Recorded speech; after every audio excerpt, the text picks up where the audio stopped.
Okay, so I'm Darcel Lobo. I'm a solo attorney in Seattle. I've been a solo for about 8 years now. And so what we do here is that I share with you kind of how to open a law firm, how to run it, how to manage your time, be more productive, things like that. But aside just talking to you about it and coaching my clients on how to do so, I'm actually in it with you. I run my law firm, right? And so in sharing how I did things and how I deal with things, I thought, why not share how to deal with a negative online review? Primarily Google. And we're talking about that because this just happened to me.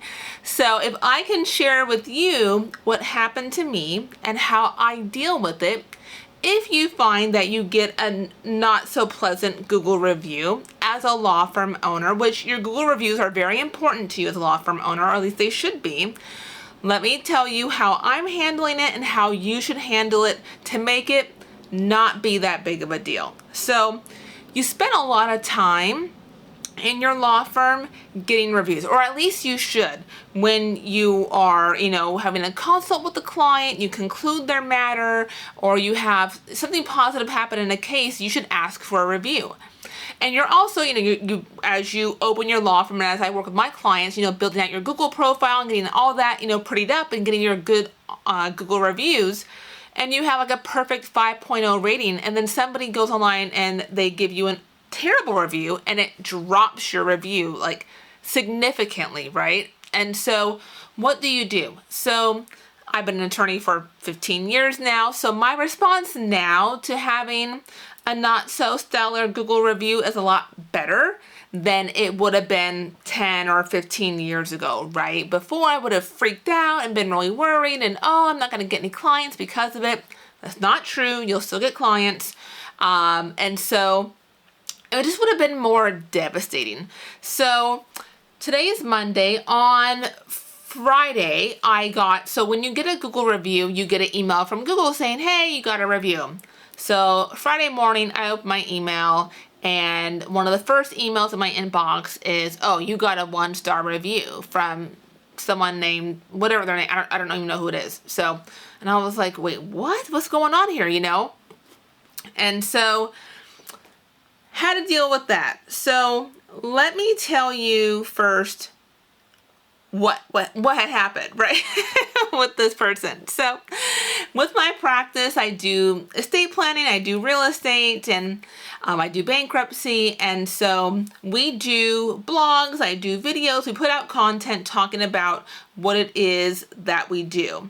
And one of them is a quitclaim deed where you're transferring real estate. And so somebody saw a blog that we put out and inquired about having us prepare one.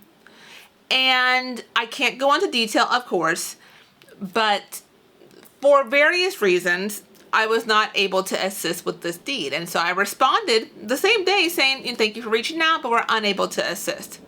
Apparently that pissed him off. And so he emailed me to tell me how upset he was that I would not help him when I advertised that I do quitclaim deeds, and left me a negative Google review at the same time. So he was all worked up. So I emailed him back saying, I understand that you're upset. There's different reasons why we can't assist. I can't help everyone that reaches out about, quitclaim deeds or different, even if it falls within my practice areas, I can't help everyone, right? And so I responded to him and saying, I'm sorry that led to you leaving a negative review. A really nice email, to see maybe he was just upset in the moment and maybe he'll delete it later. And I waited over the weekend. Monday, he hasn't deleted it. So I'm just like, okay, he's not going to delete it, which is fine. That's fine. And so you have to respond. So whether you get positive or negative Google reviews, you should always respond. If it's positive, thank them for, leaving a review and that you're happy to help them. If they leave you a negative review, it's even more important that you respond. But I would not recommend responding in the heat of the moment, especially if you're pissed off about it. So give yourself a chance to cool off, because how you respond is going to say a lot more to your other potential clients than what the negative Google review itself even says. So let me read you. put together a very, concise, professional response. So the thing about this Google review is that this is not even from a client, right? They're not saying I was a bad lawyer, I did a bad job, it was nothing like that. So that's good. It was nothing about my skill as a lawyer. He's just upset that I wouldn't help him. And so my response to his negative review was, and I'm going to read this to you. Thank you for your feedback. Unfortunately, we are not able to help with all requests for assistance, even if it may fall within our practice areas.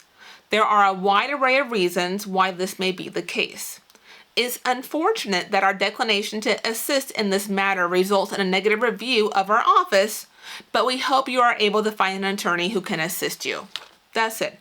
And what I think, it achieves a few objectives. One is acknowledging, that the person is upset, but also it tells other people in the world, other potential clients, that this is nothing about my lawyering. This person is just not happy that I wouldn't help them, and I can't help everyone that contacts my office, and nor should you. There's plenty of reasons to not help someone.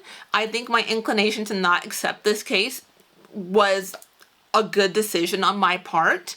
You definitely should listen to your red flags that go off when someone reaches out to you. It's better to not assist them in the first place than it is to accept them as a client and then have to fire them later. That's worse. You just want to just not accept in the first place.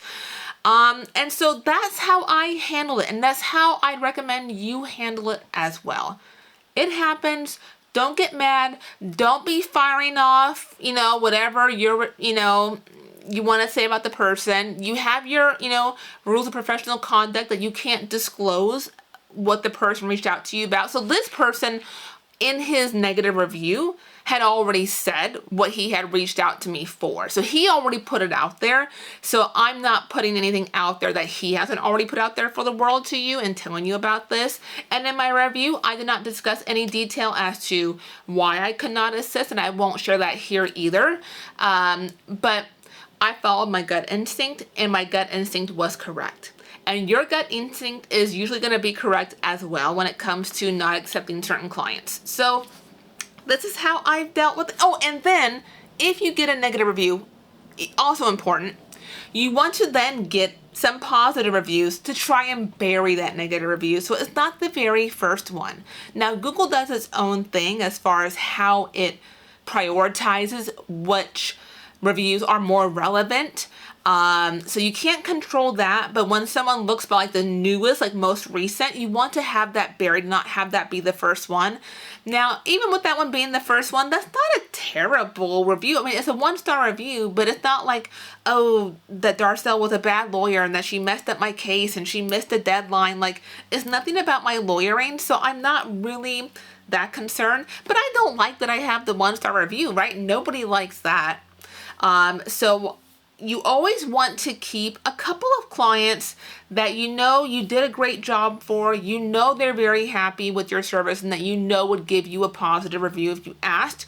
You want to hold on to a couple of those in your back pocket in case something like this happened, right? So today I did some outreach, so I'll get a couple of reviews that will kind of drop that one down, not make it the most recent one, and I'll just move on. I'm not going to try and save this person, to get them to be a client. I'm not going to try to accommodate them now and say, oh, you left me a review, I better help you now. No, I'm not helping them. I was correct in my decision to not help them. I'm just going to respond to it professionally, get some other reviews, some good ones to bury it, and just move on. It's not going to stop my phone from ringing. It's not going to stop your phone from ringing. You'll still get clients. My phone was ringing all day today. It's not the end of the world. I promise you. We take our reviews they're very important to us, right? And as they should be. You should take them seriously. I do, and I care about reviews.